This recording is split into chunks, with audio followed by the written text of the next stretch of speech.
Colonel Stars and Stripes, reporting for duty. And try to have fun. Actor Jim Carrey shocking the makers of his latest movie by refusing to promote it. He says the film is too violent. The film's star, who is starring in the too violent film, has been front and center on the recent anti-gun violence push. And he tweeted out his latest explanation for his behavior, saying, quote, "I did," in the name of the movie, "before Sandy Hook.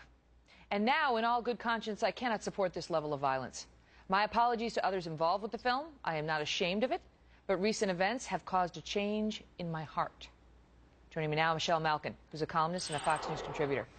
So he came out and did this riff, I don't know, parody of Charlton Heston, saying, you know, "You'll get my gun when you rip it from my cold, dead hands," and, you know, took a lot of flack at the time because he starred in many, many violent movies where he's featured with the guns and pointing them at everybody and shooting people up. And at the time, you know, he didn't think he was a hypocrite.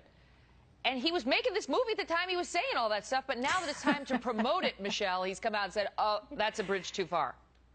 Yeah, you got to hand it to these Holly weirdos. They really know how to have it all ways. And I think that even the makers of the film and his other colleagues in the movie are going to be rather disgusted with him, joining everyone else who's been watching his hyper-hypocritical anti-gun meltdown happen on Twitter these last several months. And we've been monitoring it on Twitchy, my Twitter aggregation site. So when he came out with this tweet yesterday afternoon, it was quite the puzzler, the way that he has worded it. Because on the one hand, he says he's not ashamed of the movie, but apparently now he's not going to go out and do any publicity for it. But if he's really had a change of heart, is he going to now return his salary or donate it to some sort of charity? I think a lot of people are wondering that out loud on Twitter. And then, of course, there's, I think, a very fundamental point here, which is he is trying to cover his you-know-what, borrowing the name from the movie there, because, as you say, it was back in March when he came out with this unhinged video parodying Charlton Heston. It was called Cold Dead Hands, and he was going on this nonstop, all-caps Twitter rant denying that he was a hypocrite. And it wasn't until a young conservative activist, Caleb Bonham, came out with a devastating compilation of all the violent clips of movies that Jim Carrey had previously been involved in, cashed in on, and had not been ashamed of. Right, and now, but now he wants us to believe that it was Sandy Hook that really changed everything for him. Mm-hmm. And the question has to be, as awful as Sandy Hook was and how much it affected all of America, you know, like the 32 dead victims at Virginia Tech, did that not affect you at all back in 2007? How about when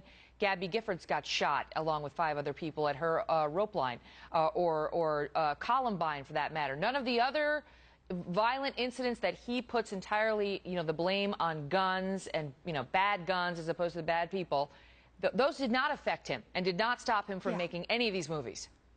Yes, right. Great point, Megan.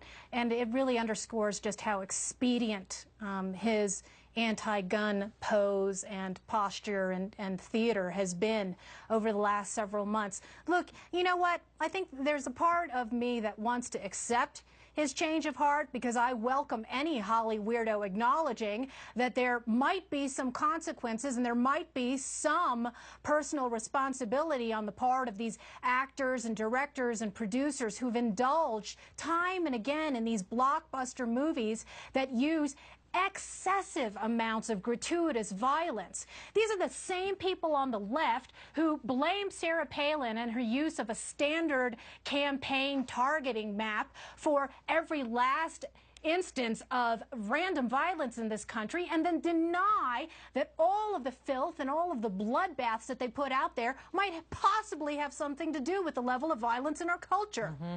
And now he's come out, though, and taken, you know, this is where he draws the line. But already, Michelle, the backlash has started because the executive producer of the film came out and said, "I'm baffled by this announcement. Nothing seen in this picture wasn't in the screenplay 18 months ago." He said, "Yeah, the body count is very high, but this movie is, you know, what it says on its tin." I'm not going to repeat that. I don't need to promote this movie, right? Okay, because it's we all know what it is, and if you want to look up the name, you can. But will there be backlash to Jim Carrey, or do you think this is just going to help publicize this film? I think that it's going to unify left and right in confirming what a phony, complete phony Jim Carrey is. On the other hand, what I hope it does is reopen a discussion that has been rather muted in the wake of many of these tragic acts of violence. And, of course, every weekend is a bloodbath in Chicago, and we never hear from the left about this, about what possible consequences there might be of Hollywood. We should have that conversation, shouldn't we? Great to see you, Michelle. You too.